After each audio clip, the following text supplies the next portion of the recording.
Vamos falar agora de Igreja e Estado. Esse é um período em que aconteceram muitas turbulências na Igreja. É o período que nós vamos falar agora nessa segunda parte.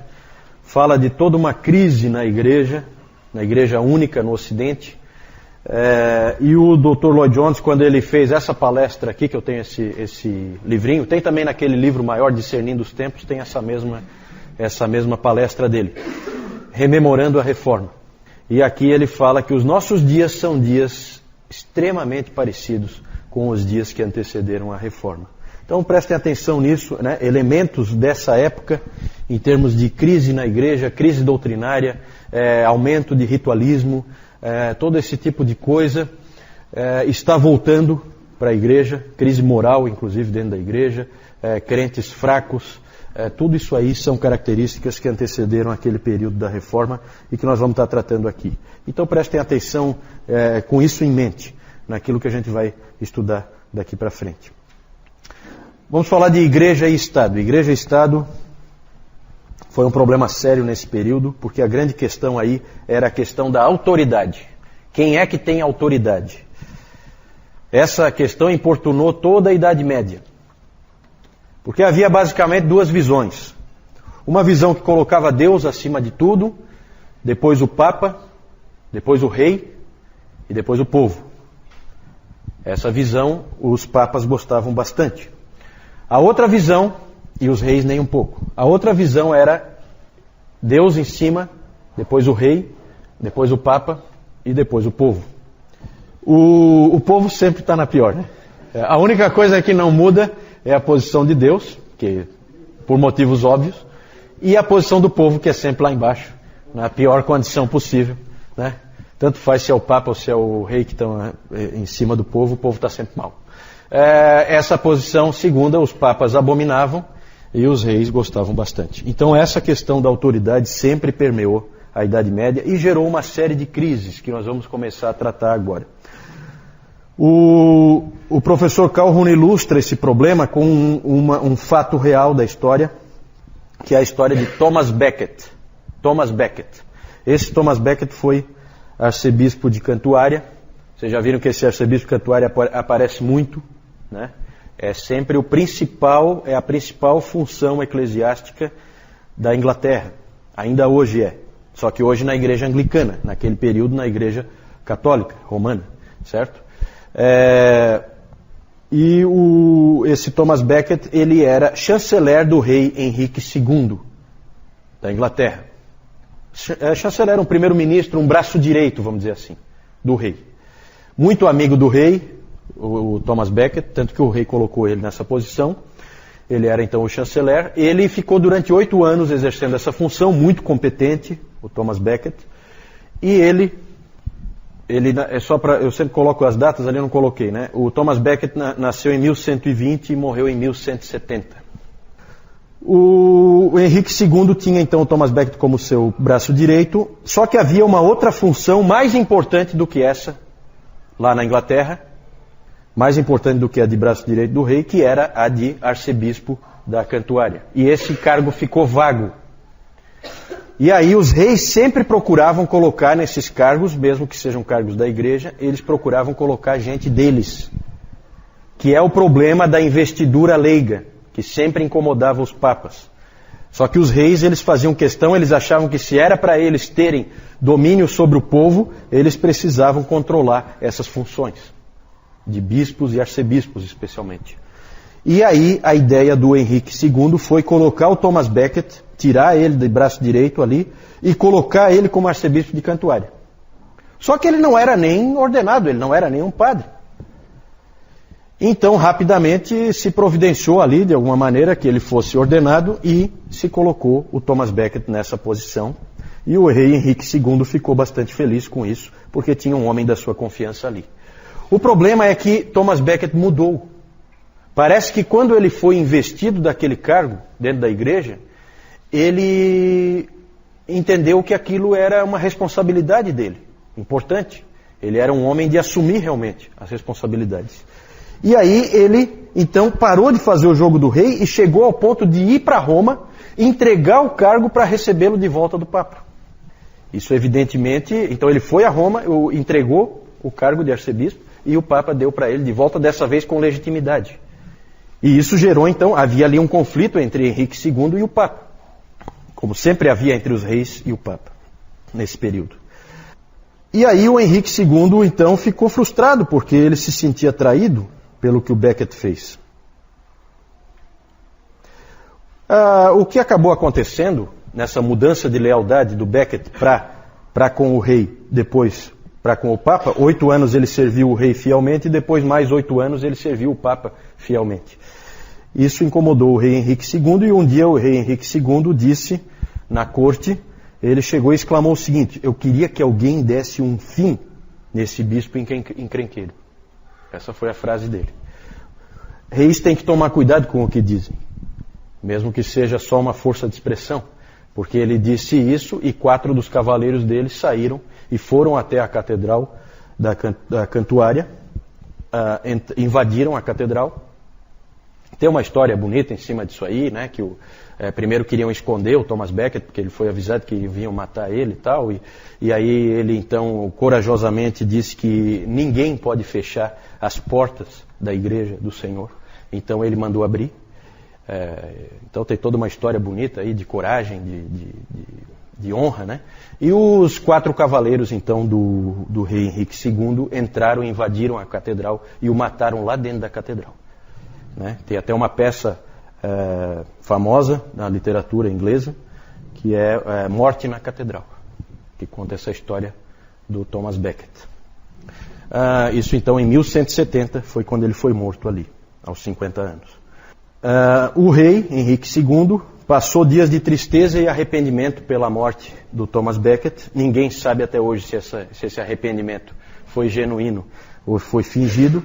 Só que aí, nessa situação toda, a gente vê a luta entre igreja e Estado.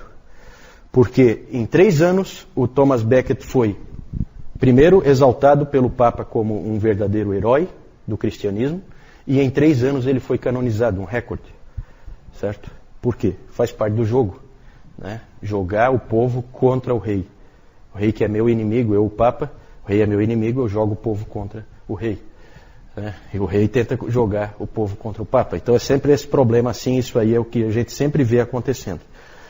Nesse caso aí havia o problema da investidura leiga, e também os reis gostavam muito, é um outro aspecto, os reis gostavam muito de colocar alguém deles controlando a igreja, por causa da taxação do clero, cobrar impostos do clero.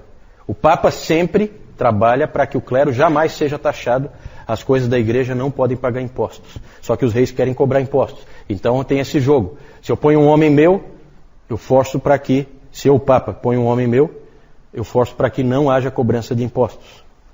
Se eu, rei, ponho um homem meu, eu garanto que a igreja vai pagar impostos, a igreja é rica, né?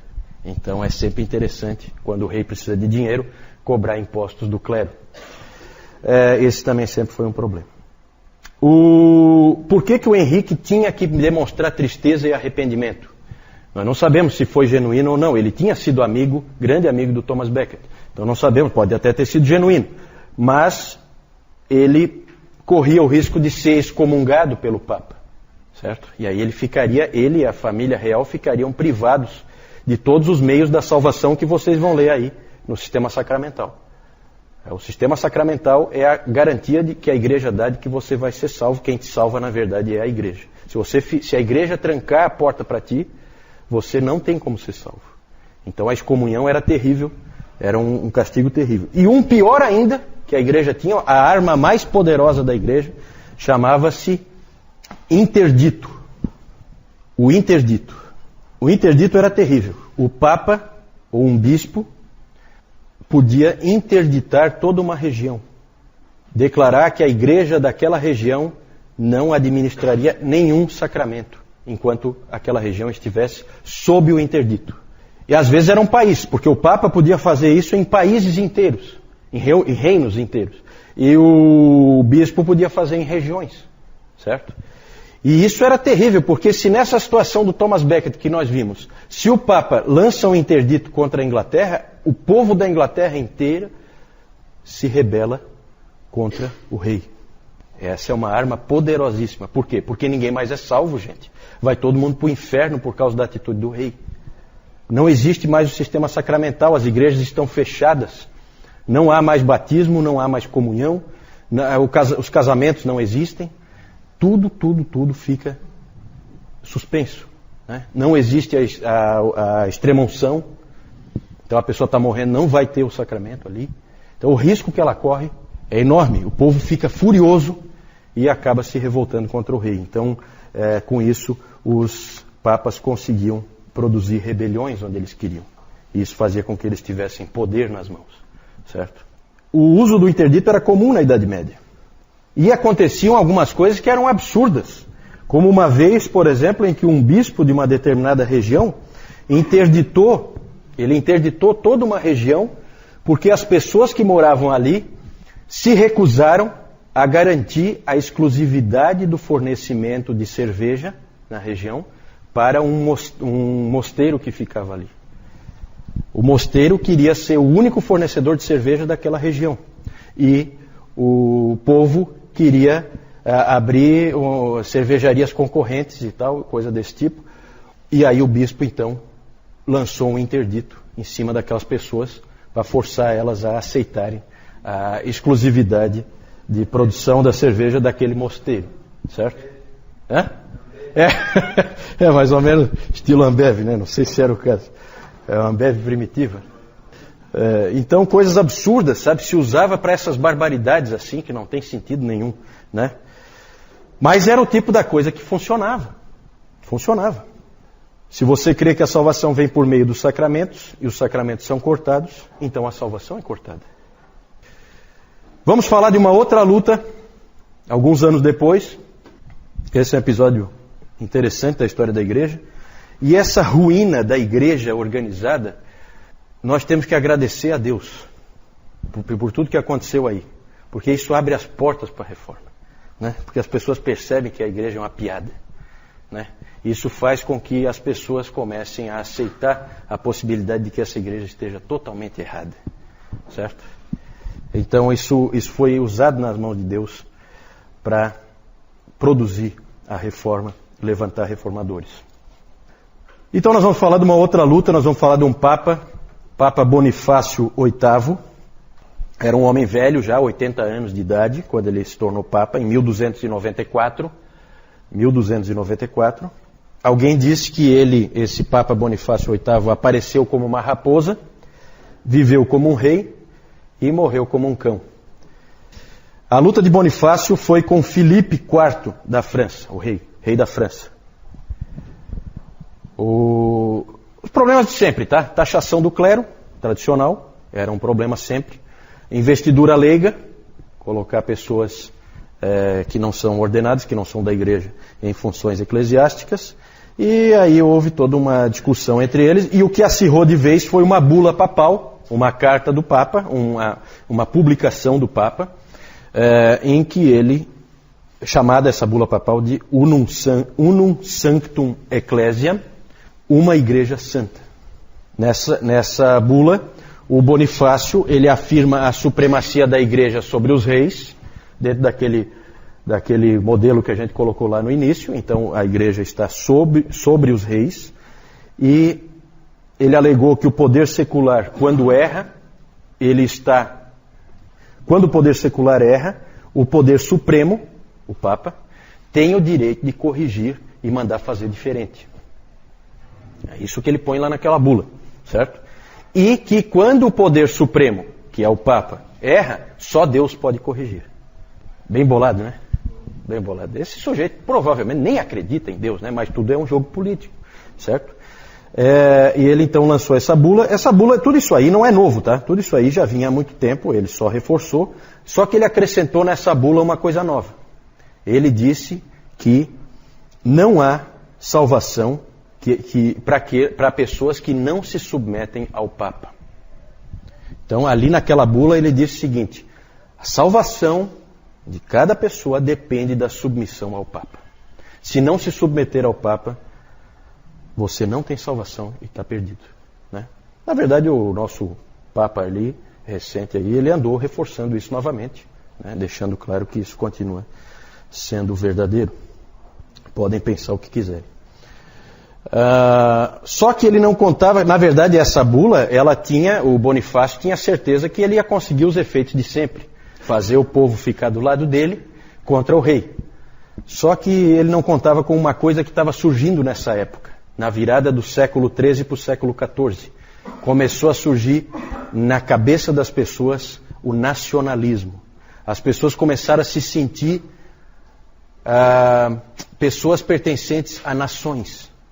Então, as pessoas que viviam lá na França começaram a se sentir francesas. As pessoas que viviam na Inglaterra começaram a se sentir inglesas. Isso começa nesse período. Então, ele não conseguiu todo o apoio que ele queria, o Papa Bonifácio. Não deu tão certo o que ele imaginava. E o rei Filipe IV, da França, se julgou, então, poderoso, em condições de fazer frente ao Papa. E aí, então, ele convocou nobres da França e nobres do norte da Itália para que investissem contra esse Papa, que estava falando demais e que estava prejudicando os assuntos deles, dos nobres. Né? E realmente fizeram isso, montaram um exército, foram até Roma e capturaram o Papa. E ele foi preso, o Papa, e morreu na prisão como um cão, né? Como aquele cara disse. Chegou como uma raposa, viveu como um rei e morreu como um cão, né? Preso numa gaiola. O que aconteceu depois disso é o que é conhecido na história de cativeiro babilônico da igreja. Porque agora o papado estava nas mãos do rei da França. O rei da França tinha o controle da igreja, certo? Tanto que a sede da igreja deixa de ser Roma nesse período e passa a ser a cidade de Avignon, na França. Certo? Então é um fato bem interessante. Roma deixa de ser a sede da igreja romana. Muito esquisito. Devia ser Igreja Católica Avignoniana, né? Alguma coisa assim, não sei. Ele é chamado, esse episódio de cativeiro babilônico da igreja, porque ele durou aproximadamente, considerando o tempo inteiro aí, de tudo que aconteceu, ele durou aproximadamente 70 anos, à semelhança do cativeiro babilônico dos israelitas. Né? Então foram 7 papas que estiveram à frente da igreja em Avignon, certo? Todos os cardeais, que são os que escolhem o Papa, todos eles franceses, né? Então uma coisa totalmente controlada pelo rei da França, certo? Esses papas aí viviam que nem reis, num palácio em Avignon, certo? Com uma situação regalada, tranquila, até o dia que Gregório XI, um desses papas, achou que, e aí se diz que houve muita influência da Catarina de Siena, que depois nós vamos falar dela bem rapidinho, só vamos citar. Esse Gregório XI voltou para Roma. Né? Então, depois do cativeiro babilônico, ele resolveu voltar para Roma e se estabelecer de novo o papado lá em Roma. Certo? Só que esse Gregório XI, quando chegou em Roma, ele logo morreu. Ele morreu em seguidinha, não deu para ele se estabelecer lá, não deu para ele ficar firme lá em Roma novamente. E aí então, os cardeais se reuniram porque tinha que ser escolhido um novo Papa, certo? Não é assim que funciona?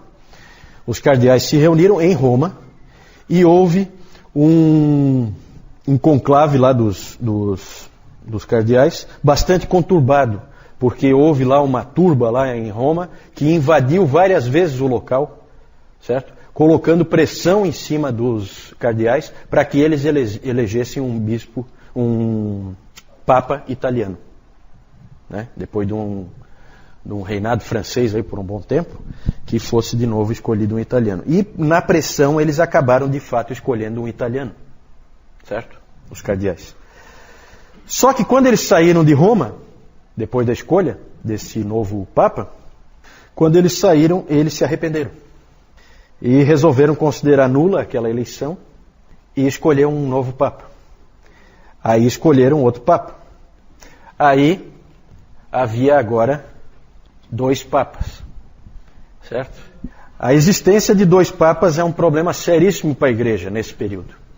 É conhecido esse momento como o grande cisma do Ocidente, certo? Houve o grande cisma da igreja, Vocês lembram, 1054, separação entre Igreja Ortodoxa Oriental e Igreja Católica Romana, certo? E agora há o grande cisma do Ocidente. É a Igreja só do Ocidente se dividindo, ficando com 2 cabeças. Era assim que se via, certo? Isso gera um problema terrível, por quê? Porque os 2 papas é assim, um excomunga o outro, imediatamente. Isso é de cara. Um excomunga o outro, certo? Portanto, todos os que tiverem sob aquele papa excomungado, todos os sacramentos não têm validade alguma. Então, você escolher com que papa você fica é uma decisão difícil, certo? E essa era uma decisão que os reis tinham que tomar. É claro que o rei da França logo optou pelo papa francês, lógico, né? A Inglaterra, o que a França fizer, a Inglaterra faz o contrário. Então, a Inglaterra logo apoiou o papa italiano, romano. E a Escócia também. O que a Inglaterra fizer, ela faz ao contrário e sempre com a França, porque a Escócia sempre andou lado a lado com a França. A Escócia também logo apoiou o Papa francês. E o imperador ficou meio em cima do muro, meio na dúvida. Imperador, quando eu digo, pensem em Alemanha, tá? Porque o imperador que eu estou falando é o Santo Império Romano. O Santo Império Romano não é nem santo, nem império, nem romano. Né? Lembram disso? Né? O Carlos Magno foi o primeiro e tal. É um império germânico, certo? Não é exatamente a Alemanha, mas pega toda a Alemanha e partes ali da França, partes da Itália, né? Para a gente ter se localizar do ponto de vista geográfico. Passa a ter 2 papas, tem essa questão de como é que nós fazemos agora, quem é o papa verdadeiro, nós não sabemos, o que fazer. Uma das ideias que se achou foi, vamos convocar um concílio para resolver esse problema. Inclusive se chegou à ideia de repente, não, vamos eliminar a figura do Papa e vamos começar a governar a Igreja através de um concílio que se reúna regularmente e tome as decisões da Igreja. Tomar as decisões não mais uma pessoa, mas um colegiado, né? Essa foi uma ideia que surgiu. Essa ideia foi levada à frente e foi convocado um concílio na cidade de Pisa, na Itália, lá onde tem a torre, né? Torre de Pisa, e esse concílio acabou elegendo, então, um outro papa, certo? Um terceiro papa. O problema é que os outros 2 papas, que deviam renunciar, ignoraram o concílio, não deram bola para ele, e nenhum deles renunciou. Então agora se tem 3 papas. Então a situação não é das melhores, né? Realmente é uma situação complicada. Passou-se a ter 3 papas. Alexandre V, o Papa de Pisa, ele logo morreu e aí assumiu um sujeito que tinha sido um pirata mesmo, que assumiu o nome de João 23, certo? Aí algum de vocês pensa, não, mas João 23, conheço, foi um papa agora há pouco tempo, né? Justamente, os papas de Pisa foram todos considerados antipapas. Todos eles foram considerados, depois quando a Igreja Católica Romana conseguiu se restabelecer, então todos os que não faziam parte da linhagem que prevaleceu foram considerados antipapas, e então esse João 23 aí foi considerado que não é papa coisa nenhuma, né?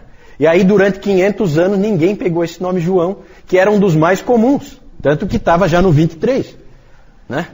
E ninguém mais pegou, porque era encrenca, né? Então quando o italiano lá, o Giuseppe Roncalli, assumiu esse nome em 1960, eu acho, né? Foi quando ele assumiu. Percebeu-se que esse cara ia fazer alguma coisa diferente, né? Pela ousadia dele em pegar esse nome, né? Certo?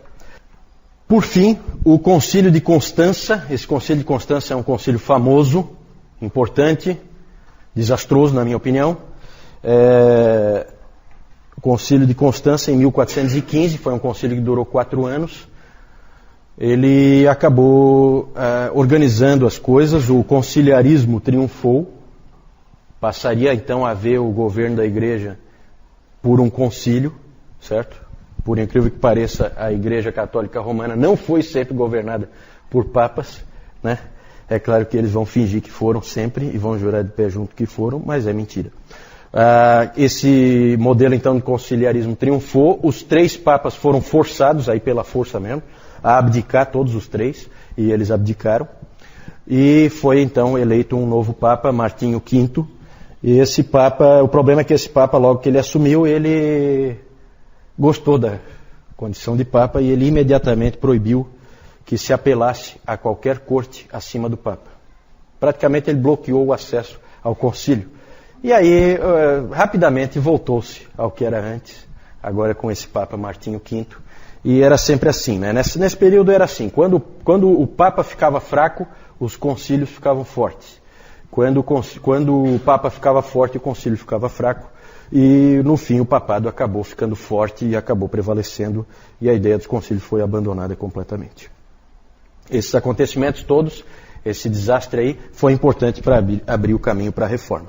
E aqui nós estamos tratando de igreja e Estado, desses conflitos e tal que ocorreram, mas também eu já quero deixar claro para vocês, já falei antes dos clérigos que no Concílio de Latrão foram obrigados a vestir roupa diferente para serem identificados quando vão no prostíbulo, por exemplo, né? Mas também a situação do papado nesse período não era muito melhor.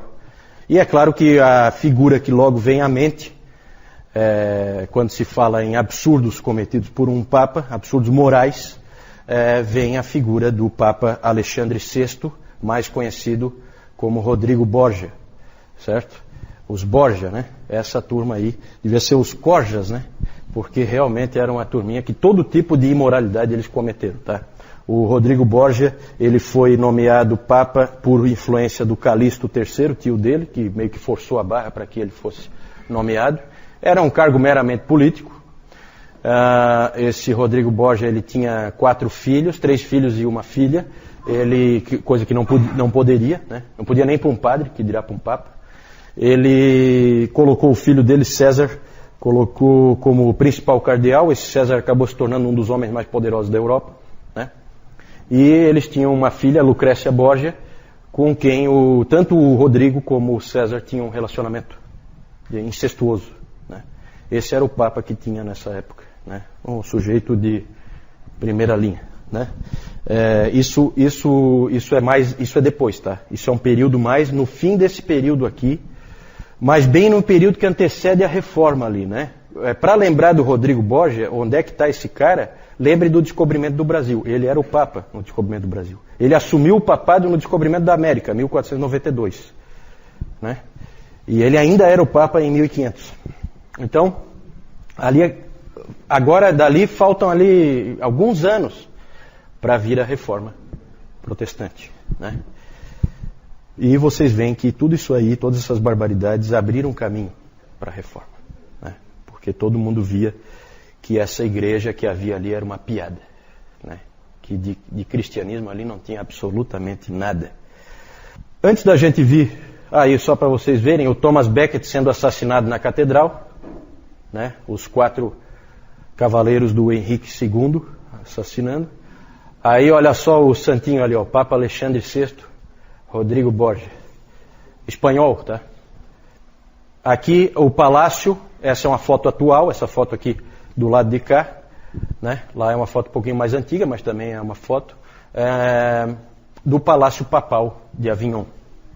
Certo? Lá os papas se estabeleceram durante um bom período ali, aqueles 70 anos, do cativeiro babilônico da igreja, assim chamado. Né? Aqui só um gráfico, né, para vocês terem uma ideia, mais ou menos. Em 1378 aqui, então, você tem ali a morte do Gregório XI. Lembra que ele foi para Roma e já morreu? E aí então escolheram Urbano VI. Mas aí se arrependeram. Não, Urbano VI não. Não vale. Vamos eleger outro. Aí elegeram o Clemente VII, que é Papa de Avignon. Certo? Então 2 papas. Tá? Aí aqui continua Bonifácio IX, Benedito XIII, dos papas de Avignon. E aqui, então, o concílio de Pisa escolhe o Alexandre V esperando que os outros 2 abdiquem. Nem o Benedito XIII de Avignon abdicou, nem o Gregório XII de Roma abdicou. Então ficamos com 3 papas, certo?